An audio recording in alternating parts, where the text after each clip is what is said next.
23 मार्च 1931 Lahore central jail.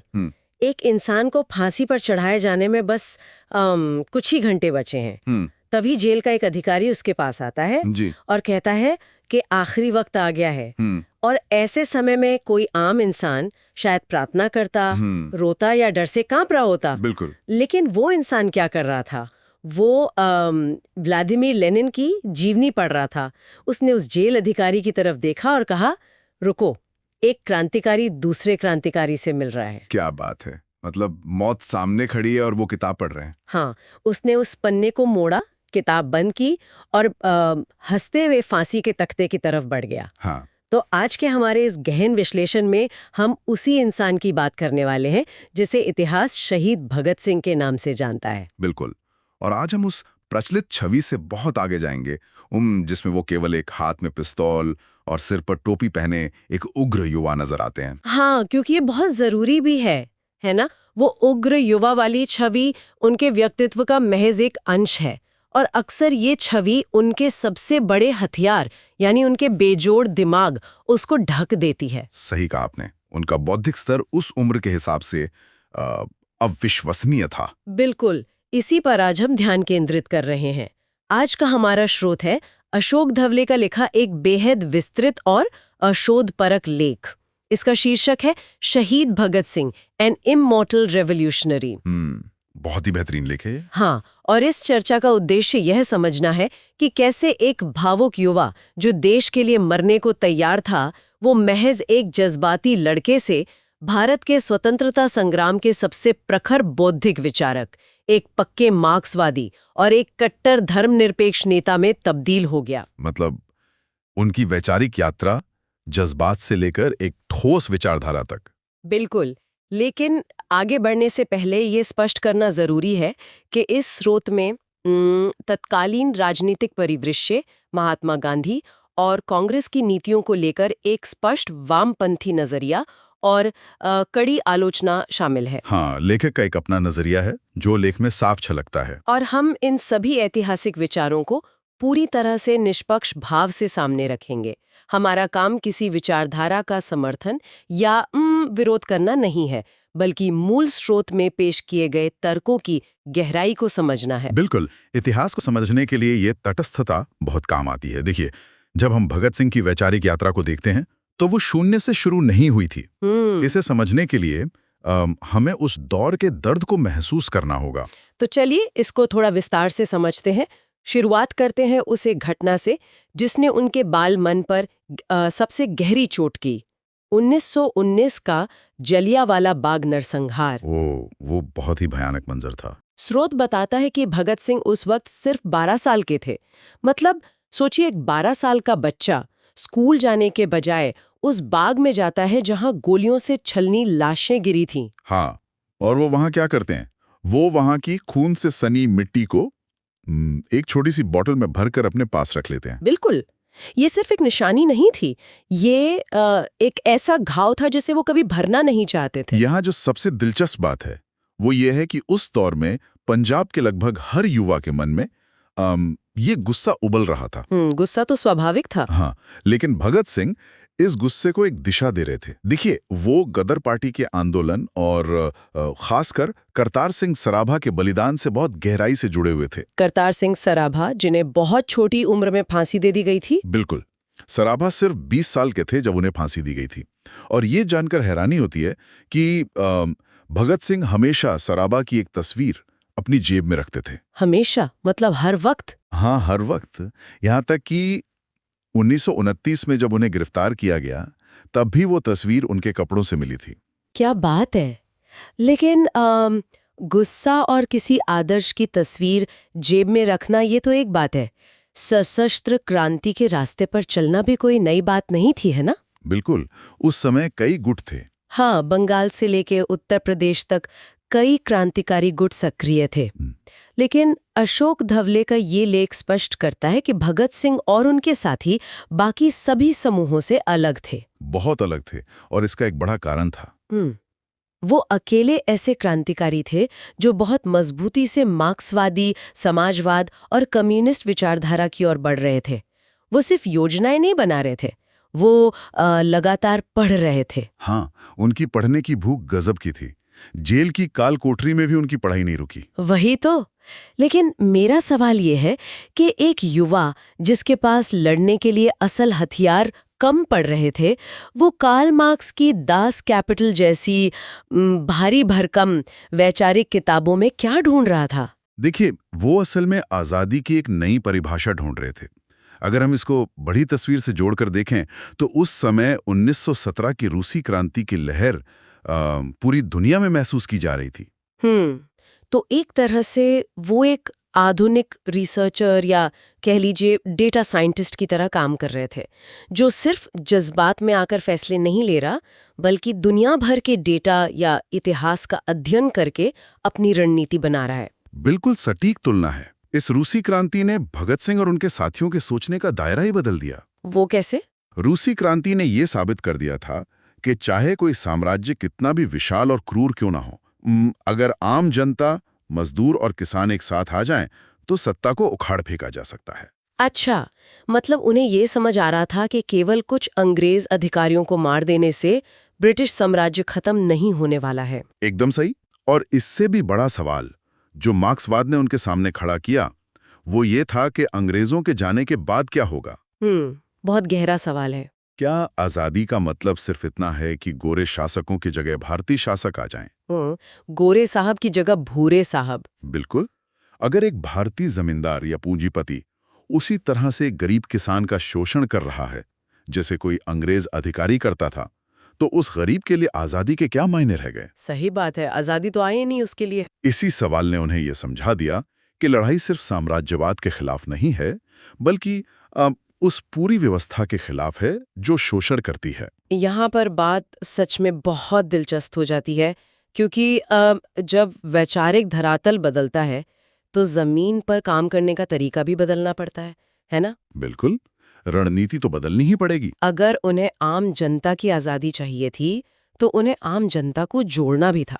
और ये बदलाव हमें 1922 की चौरी चौरा की घटना के बाद बहुत साफ देखने को मिलता है। हाँ, चौरी चौरा एक बहुत बड़ा टर्निंग पॉइंट था। उस समय पूरा देश महात्मा गांधी के असहयोग आंदोलन से जुड़ा हुआ था, लेकिन चौरी चौरा में हुई हिंसा के बाद जब गांधी जी ने अचानक पूरा आंदोलन वापस ले लिया, तो पूरे देश में एक सन्नाटा छा गया। एक गहरा धक्का लगा था सबको। स्रोत के अनुसार भगत सिंह, चंद्रशेखर आजाद और सुखदेव जैसे युवा जो इस आंदोलन का हिस्सा थे, उन्हें बहुत गहरी वैचारिक निराशा हुई। और ये निराशा देखिए केवल इस बात की नहीं थी कि आंदोलन रुक गया। तो और क्या कारण था? बात यह थी कि देश का नेतृत्व आम जनता की उग्र ऊर्जा को संभालने के लिए तैयार नहीं था। भगत सिंह ने इस घटना का बहुत बारीकी से विश्लेषण किया। उन्हें ये एहसास हुआ कि अगर कोई क्रांति केवल चंद उच्च वर्गीय नेताओं के आदेश पर निर्भर है, तो वो कभी भी रोकी जा सकती है। तो अगर हम इसे एक उदाहरण से समझें तो ऐसा लगता है जैसे एक स्टार्टअप पिवट होता है ना, जब पुरानी रणनीति काम नहीं करती, बिल्कुल, तो पूरी दिशा बदल दी जाती है। हाँ, बिल्कुल वैसे ही। मतलब उन्हें समझ आ गया था कि वो जिस इमारत को गिराना चाहते हैं, वो केवल खिड़कियां तोड़ने से नहीं गिरेगी, उसके लिए पूरी नींव पर प्रहार करना होगा। और वो नींव थी आर्थिक शोषण की व्यवस्था। बिल्कुल। और इसी सोच के तहत उन्होंने नौजवान भारत सभा का गठन किया, जिसका उद्देश्य युवाओं, किसानों और मजदूरों को संगठित करना था। हाँ। और सबसे बड़ा वैचारिक बदलाव तब दिखा जब 1928 में उनके सुझाव पर हिंदुस्तान रिपब्लिकन एसोसिएशन यानी HRA का नाम बदल दिया गया। हाँ, उसका नाम बदलकर हिंदुस्तान सोशलिस्ट रिपब्लिकन एसोसिएशन यानी HSRA कर दिया गया। बिल्कुल।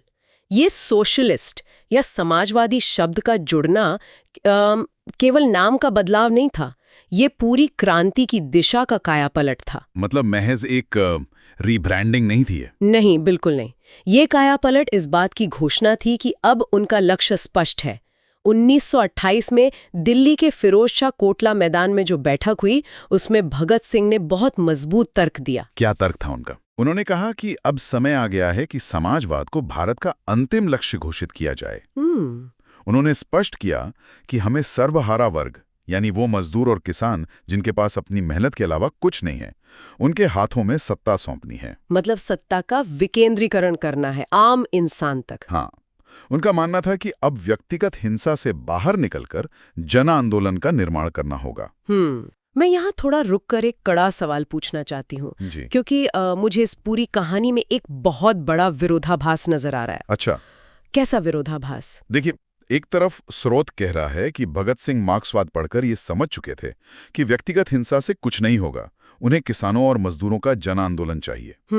और दूसरी तरफ इसी नई सोशलिस्ट पार्टी ने सैंडर्स की हत्या की और 1929 में दिल्ली की सेंट्रल असेंबली में बम फेंका। हाँ, ये दोनों घटनाएं बहुत मशहूर हैं। तो अगर वो शांतिपूर्ण और समाजवादी समाज चाहते थे, तो क्या ये बम और बंदूकें उनकी अपनी ही नई विचारधारा के खिलाफ नहीं थी? क्या किसी महान उद्देश्य के लिए हिंसक रास्तों को सही ठहराया जा सकता है? देखिए, यह विरोधाभास ऊपर से देखने पर जरूर लगता है, लेकिन स्रोत में अशोक धवले ने इसे HSRA की तत्कालीन परिस्थितियों और उनकी काउंटर टेररिज्म को समझाया है। काउंटर टेररिज्म मतलब वो खुद को आतंकवाद के खिलाफ मान रहे थे? बिल्कुल। जब लाला लाजपत राय पर शांतिपूर्ण विरोध के दौरान पुलिस ने लाठियां बरसाईं और उनकी मौत हो गई, तो इसे पूरे देश का अपमान माना गया। हाँ, वो एक बहुत ही दर्दनाक घटना थी।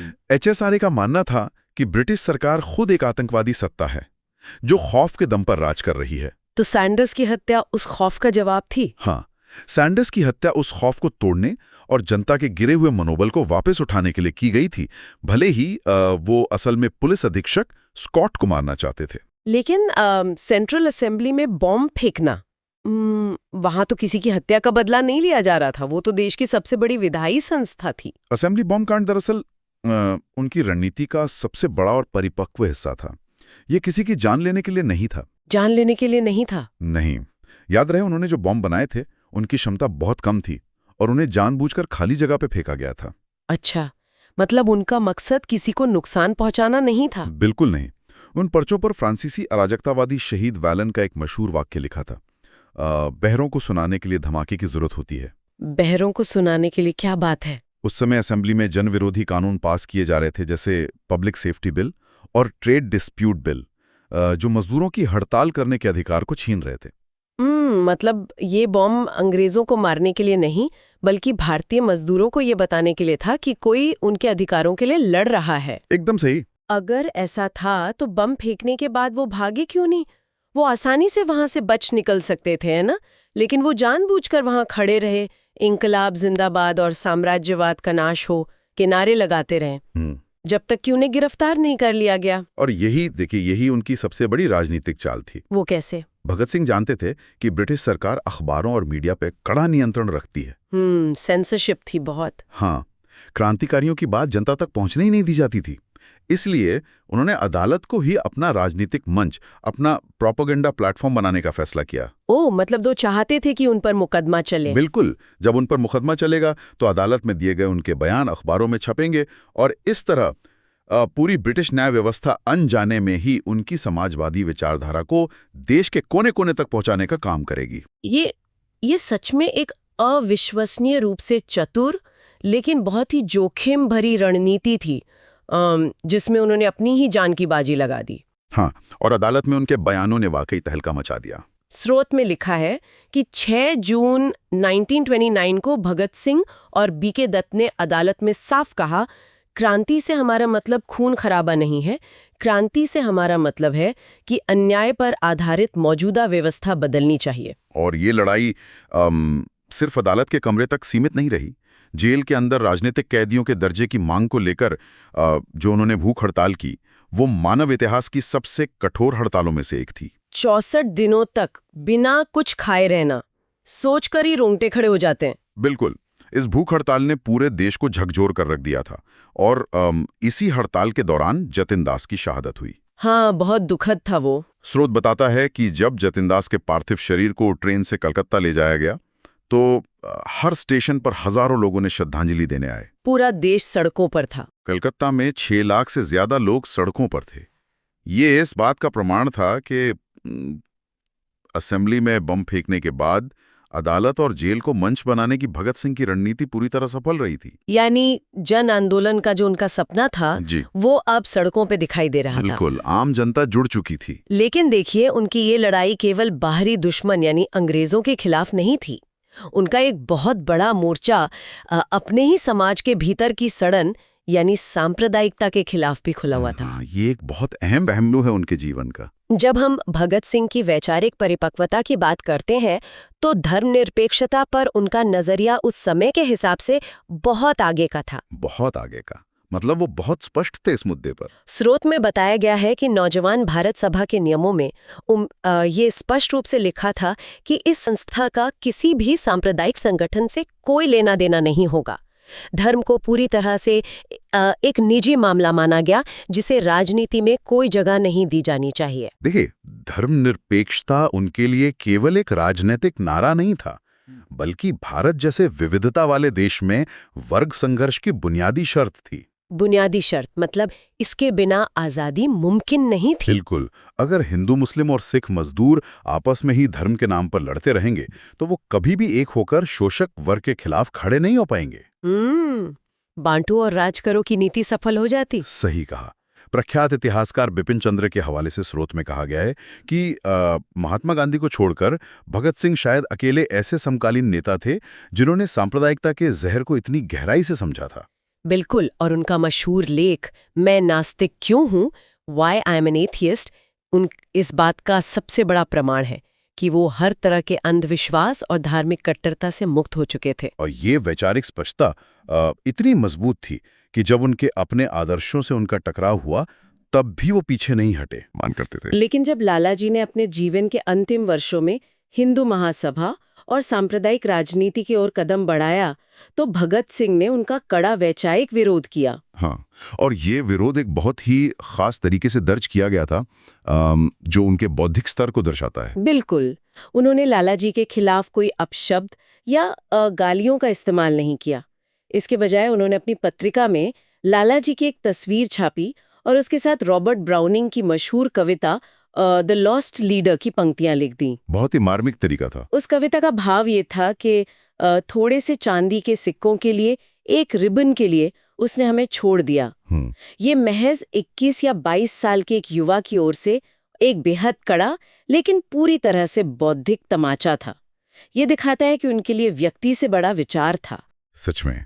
और देखिए, ये एक बड़ा सवाल खड़ा करता है कि जब कोई वैचारिक रूप से इतना अडिग हो तो उसका मुख्य धारा की राजनीति से टकराव होना तय है। बिल्कुल तय है। और यहीं पर स्रोत एक बहुत ही विवादास्पद और गहरी बहस को जन्म देता है। लेखक अशोक धवले ने वामपंथी ऐतिहासिक नजरिए से महात्मा गांधी और कांग्रेस के नेतृत्व की भूमिका पर गंभीर सवाल उठाए हैं। हाँ, इस हिस्से पर हमें बहुत ध्यान से चर्चा करनी चाहिए।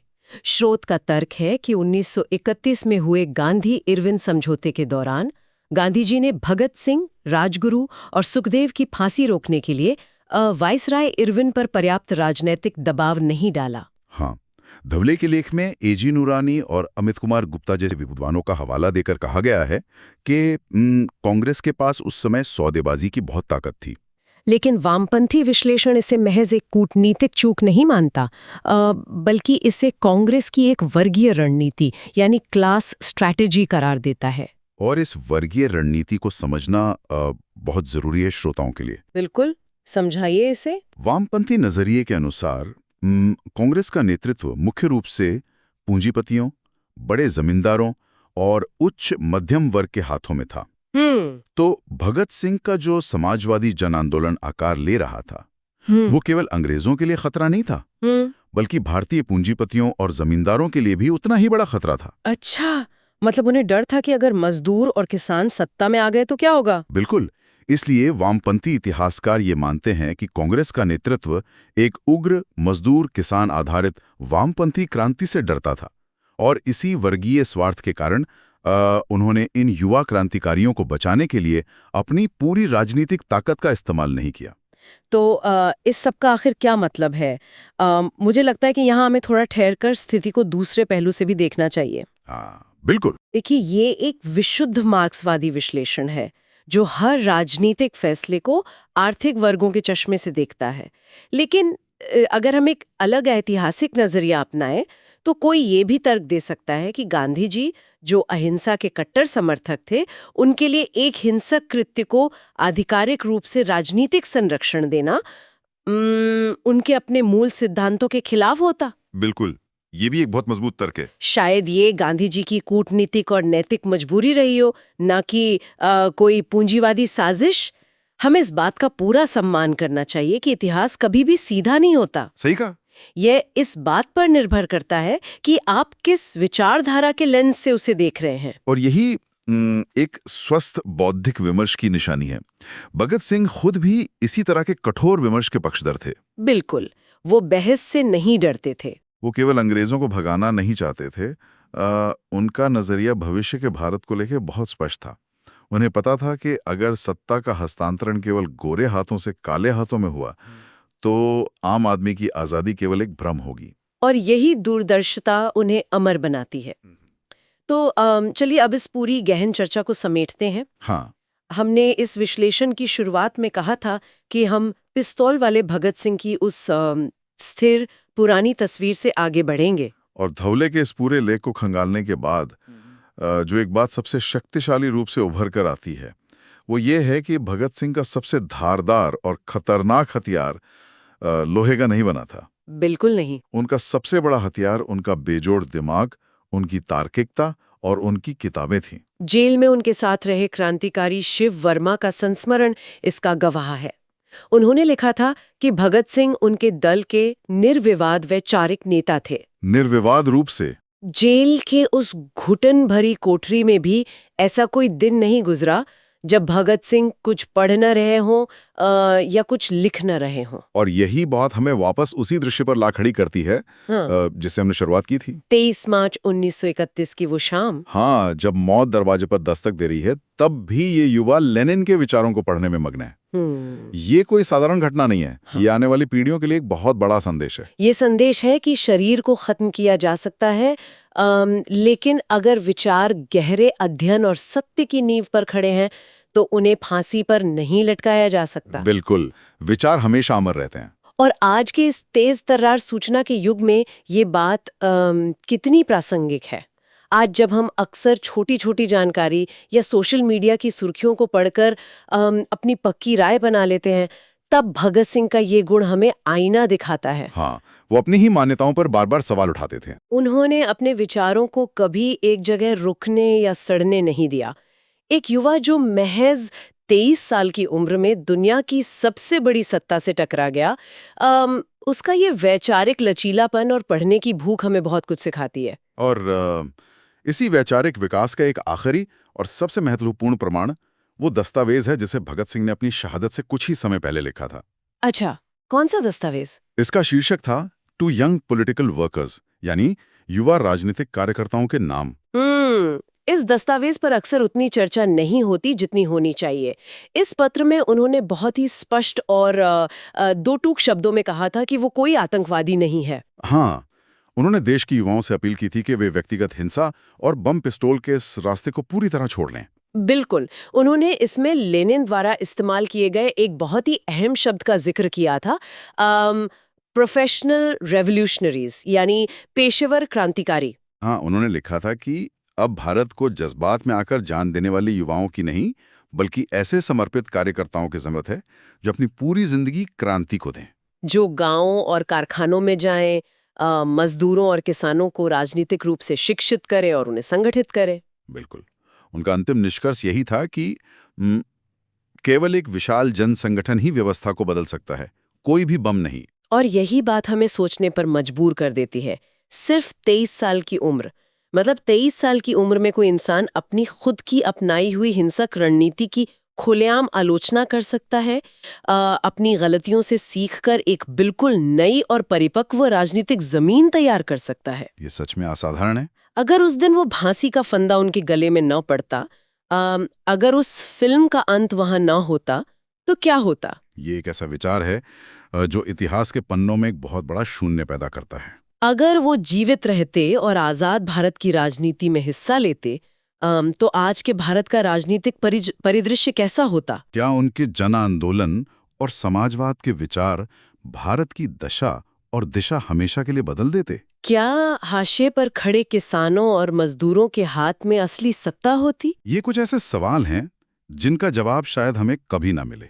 लेकिन ये सवाल हमें भगत सिंह को केवल एक शहीद के रूप में नहीं बल्कि एक ऐसे दूरदर्शी नेता के रूप में देखने पर मजबूर जरूर करते हैं जिसने आज़ादी के असली मायने समझे थे। बिल्कुल, एक सच्चे और अमर क्रांतिकारी। हमारी आज की इस विस्तृत चर्चा में बस इतना ही। इतिहास की उन पुरानी तस्वीरों को नए सवालों के साथ देखते रहिए, लगातार पढ़ते रहिए और सबसे जरूरी बात, सवाल पूछना कभी बंद मत कीजिए।